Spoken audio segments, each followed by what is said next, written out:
लखन जी आबादी वारो शहर पनुआकिल जे तालकी अस्पताल जेका मरीज़नि जे इलाज जी मद में 5 करोड़ खां मथे बजट सरकार खां वसूल त करे पई, पर 100 जे लॻभॻि मेल फीमेल डॉक्टरनि स्टाफ अस्पताल जो सत्यानाश करे छॾियो आहे।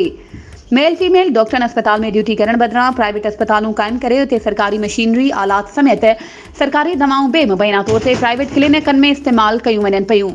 मरीज़नि खे ज़रूरी दवाऊं ॾियण बदिरां प्राइवेट मेडिकल स्टोरनि जूं पर्चियूं ॾिनियूं वञनि थियूं। फैसल अली खे बुखार ऐं आमिर हुसैन उल्टियुनि ऐं बुखार सबब इमरजेंसी शोबे में आंदो वियो त इमरजेंसी डॉक्टर मौजूदु न हुयो। इमरजेंसी में बुखार जी दवा ड्रिप ऐं ॿियूं दवाऊं मौजूदु न हुयूं। अस्पताल अमले मूजिबि दवाऊं न पिया ॾियनि, असां छा ॾियूं? इन करे फैसल अली ऐं ॿियनि मरीज़नि खे वापसि कयो वियो। इमरजेंसी जहिड़े शोबे में पखा बंदि हुया, उते घन कचिरो पयल हुजण सबबि बदबूदार माहौल पैदा थियल हुयो। इन बाबति एमएस डॉक्टर तारिक चाचर सां सहाफ़िन मुलाक़ात कई त हुन चयो त ॿाहिरियां स्टोर तां दवाऊं वठो। इन दौरान हिकु डॉक्टर सहाफ़िन ते ॾमिड़जी पियो त ड्यूटी जी परवाह नाहे, जंहिंखे जेको कुझु करणो आहे लिखणो आहे, मूंखे परवाह नाहे। वधीक ख़बरुनि ऐं अपडेट्स जे लाइ असांजे चैनल खे सब्सक्राइब कयो ऐं हा, बेल आइकन खे प्रेस करणु न विसारिजो त जीअं असांजी हर नई अचण वारी वीडियो तव्हां ताईं पहुचे।